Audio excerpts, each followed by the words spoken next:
Chris here from IELTSadvantage.com. Hope that you're doing well. And in today's lesson, what we're going to look at is IELTS Writing Test 2 common topics. So what I did was I analysed hundreds and hundreds of past papers at Writing Test 2 past questions to see if there were any trends, to see if there were any common topics that came up again and again. And there were. So we're going to look at what those common topics are, but more importantly, we're going to look at what to do with those common topics. So we're going to look at sources, like ways that you can learn about them, how to use those sources, and then we're going to look at active reading and active listening to really use these common topics. First of all, number one, you're not going to use these common topics to cheat, because that just doesn't work and it's illegal. So always not a good idea. So you're not going to use the common topics and be like, oh, all I'll do is memorize some essays about education, health, the environment, technology, or I'll memorize lots of phrases. You're not going to be able to do that because it's not a memorization test. It's a test of your English, and no student ever has been able to cheat like that. So this is not what the video is about. If you were hoping that I was going to give you some cheats or shortcuts, it's not about that. However, being aware of these common topics is extremely effective because it allows you to prepare strategically, to work not only hard but smart. So if you're worried about any of the Task 2 topics coming up, this video is really going to help you. Also, before we get into what these are, it's really important that you realize that the topics, the Task 2 test does not require you to have an in-depth knowledge of these topics. For example, you don't need to be, a doctor or a nurse to do well if a health question comes up.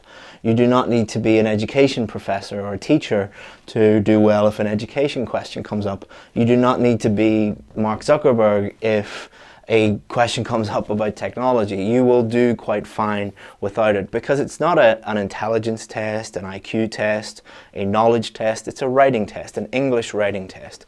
So you only need a passing knowledge of these things, because many students come to me and they're like, I know nothing about these. That's a little bit dramatic, and it's understandable. You're worried about it. It's a big test, but you do not need an in-depth knowledge of them. You do need some sort of a knowledge of them. You do need to learn some topic-specific vocabulary from them, but your worries you don't really materialize when you actually do the test. So don't worry too much about them. But we're going to show you how you can learn about them. So I analysed lots and lots of Task 2 papers, Task 2 questions, and there were 4 that came up quite regularly. Do not think that you will be guaranteed to get one of these 4, but they do come up quite regularly. Education, health, the environment, technology. And what you'll notice about these 4 things is these are things that most people in the world will be able to talk about or write about on a shallow level, not maybe at a PhD level, but you should know a little bit about all of these.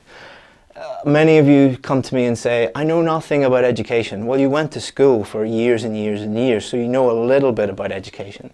Many of you say, oh, I know nothing about technology. You're watching this on a computer. You're using YouTube to watch this. You know a little bit about it. That's the kind of detail or the kind of level of knowledge that you need. Not an expert knowledge, but just what most people in the world would know about these topics. So here are some others that came up quite regularly: globalization, international development, transport, crime, government spending, children, traditional culture. Again, normal everyday topics that you'd probably see these kind of topics in the news every single day. If you looked at the news every day for a week, if you read a newspaper every day for a week, all of these topics would come up. I guarantee that they will come up. If you read, for example, The Times or The Guardian or The Independent every day for even just a few days, it would talk about all of these things. There'd be education stories, health stories, technology stories, stories about globalization, stories about children. These are just normal everyday topics. So hopefully that removes some of the fear about what is coming up. If you're looking at questions and you've seen a Task 2 question and you're like, I have no idea what that was about at all, you're probably looking at a fake question. There's so many fake questions out there, but if you look at real Task 2 questions produced by Cambridge English, you'll see that they're on these normal everyday topics and they shouldn't be too much of a bother for you. So now that we know them, the important thing to do is not just be like, oh, I don't need to, now I don't need to do anything more. You do need to start taking action. So where are you going to find them? Number one, the news. Any news site, it doesn't matter what it is. Don't be saying like, which news site should I use? As long as it's an English news site, that's all that matters. And if you read that every day, then you would have no problem.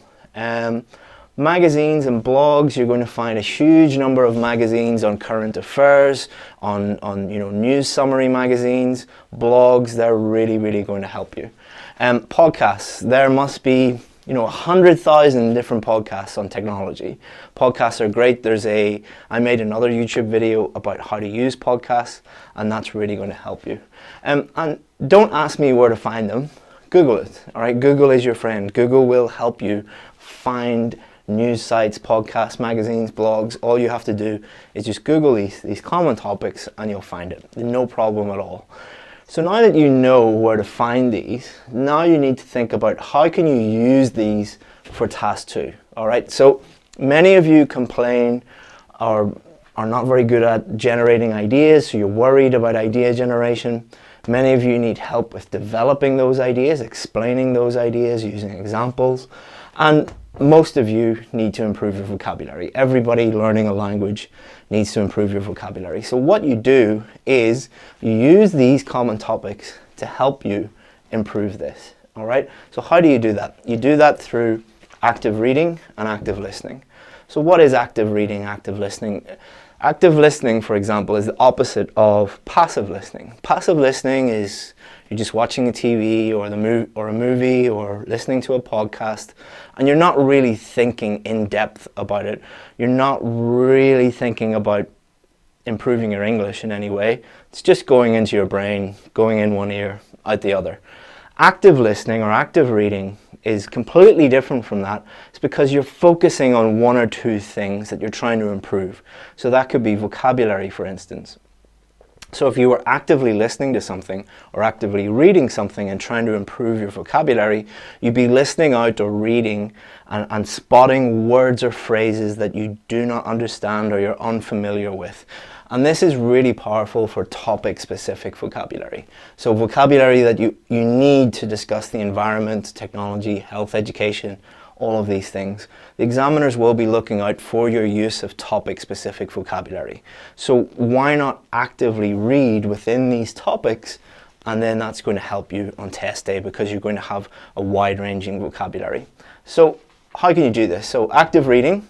Read with a specific intention. So that could be improving your topic-specific vocabulary, could be ideas, could be idea development, could be explanations, could be examples, but you're reading and you're focusing on that thing. Then you're going to make notes. So there's nobody will be able to just read something and then memorize it unless you have a photographic memory. And if you did, you're probably not going to, or if you do, you're not going to be watching this video probably. So you're going to be making notes. So let's say you're reading and a new topic-specific word comes up. Underline it, try and guess what it means from the context, then make a note of it, put the meaning in, pronunciation, antonyms, synonyms, collocations, meaning, I already said that, example sentence. Basically lots and lots of information about that word, not just the word and a translation or the word and a meaning, because it's not going to really stick in your head. But if you have all of that information, and imagine you do that for 3 months. Imagine you read the news every day and you read one education article, one health article, one environment article, and one technology article. It takes you 30 minutes a day. Imagine at the end of 3 months, if you did that, you would have books, more than one book. You would have 3 or 4 notepads full of new words and phrases and collocations and topic-specific words. And you're going to review them regularly. So you're not just going to, make notes and then throw the book away. You're going to be looking at them and try to use them and get feedback on them. Same with listening. So if you are unfamiliar with technology, for example, you could download a technology podcast. There are thousands of them, and then you could listen with a specific intention of improving your vocabulary or your ideas or your idea development. Or listening, you could be improving your pronunciation, you could be improving your listening skills, whatever. But focus on one thing or two things. Again, make notes of new words. Let's say you're focusing on your vocabulary. If you were focusing on your ideas and idea development, you could write down the ideas and write down how what you thought about how they developed that idea and how the journalist or the author expanded their idea, explained their idea, supported it with examples. And that's really going to help you with task 2 as well. And regularly review and use, and that's going to help you. So those are the common topics. That's how to use them. Hopefully you find that useful. If you have any questions, feel free to pop a comment below if you're watching the recording of this. I'm doing this live, so if you're watching live and you have a question, I'm going to answer your questions now. So let me see.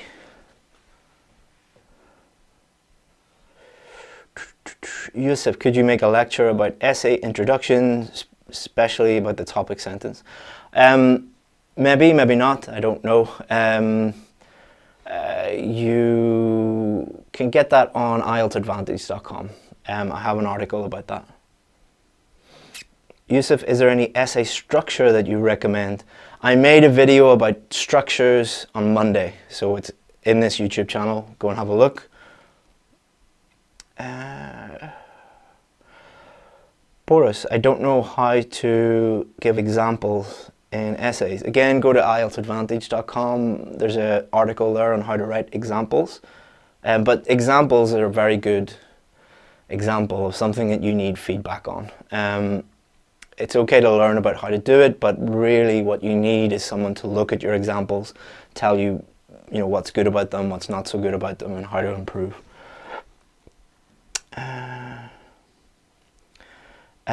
Risk Dan, wish I did not fail 31 times in IELTS. Well, if you failed IELTS 31 times, that's a bit silly on your part.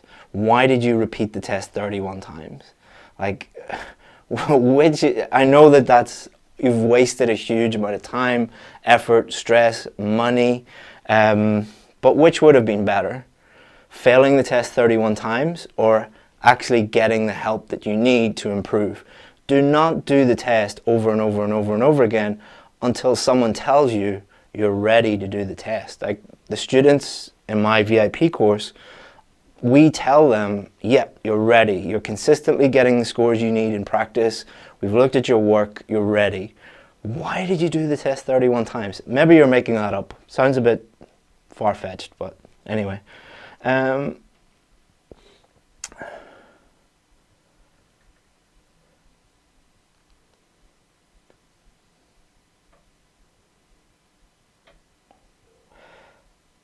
I want to join your VIP program, but unfortunately it's already full, so what should I do now? We actually had a student today who got the scores that they needed with one student, so we've one place available. So if you want, you can email me, chris@IELTSadvantage.com, and we can let you in if that place hasn't been taken already.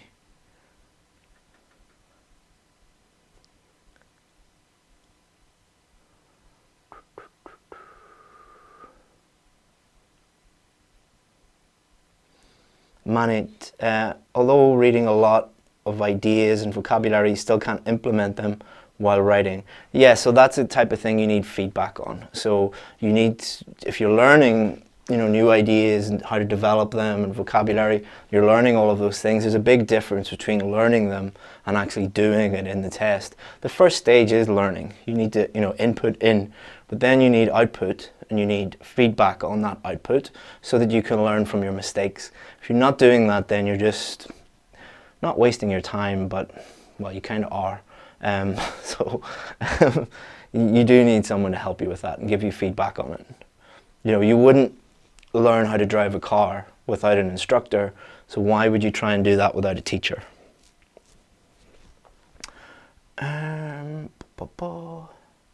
Durgesh, how to practice before 30 days of exam? Can you give any preparation timetable? No, because I know nothing about you. I don't know what your vocabulary is like, what your grammar is like, what your reading's like, listening, speaking, writing, how many hours you have a day to study, and 50 other factors that would influence the creation of a study plan. Don't use general study plans because you are an individual. You need an individual study plan.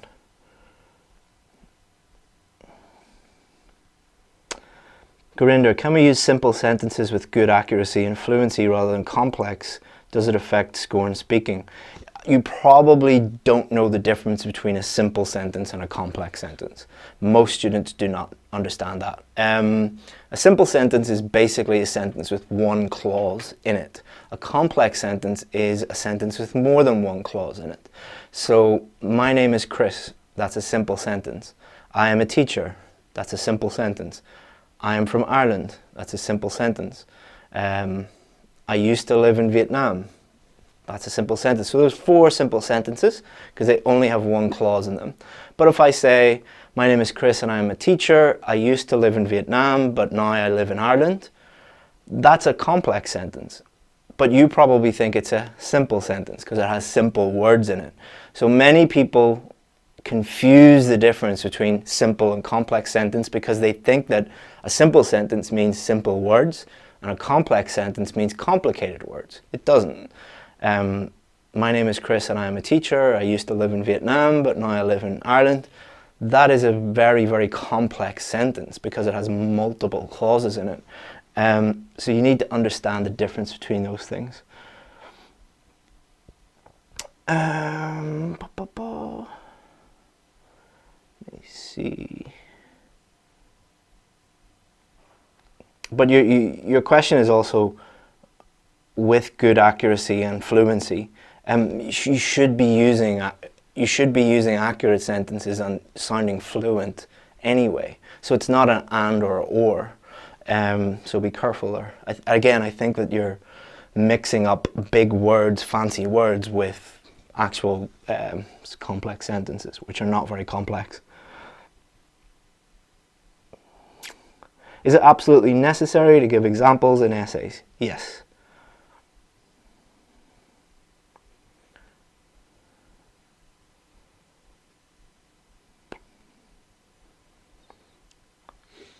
Should we attempt task 2 before task 1 in the IELTS exam? I recommend it to my students. However, I also say to my students, do both. Test both when you're practicing and see which one works out for you. I recommend doing task 2 first because what most students do is spend too long on task 1, and then actually spending longer on task 1 leads to lower scores because you overanalyze task 1. But if you only have 20 minutes for task 1, you tend to analyze quickly, do it properly, see the key features a lot more easily. If you have lots of time for task 1 academic, you overanalyze everything. So that's why I recommend it, but try both. I would ask about vocabulary, like using average words. What best score? I don't know what you mean by average words. What's an average word? So I don't know what that means. How can we get this individual study plan? Do you provide this kind of teaching? Yes, on my VIP course, we provide individual study plans to our students. Okay guys, so let me check the time. Nearly ready to go. Let me answer as many questions as I can quickly. Which website could help the most? Mine, IELTSadvantage.com.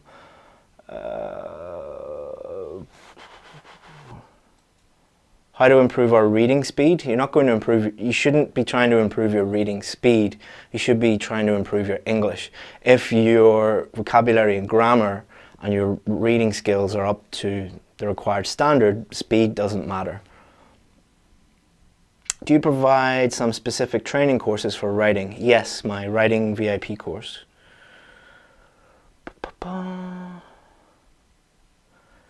Today I got 6.5 score in my practice. My teacher suggested me to use connectors. If you're getting 6.5 and your teacher, the only advice they tell you is use connectors, leave that class and don't go back to that teacher. It's like, that's kind of useful, but they're ignoring 99% of all the other stuff.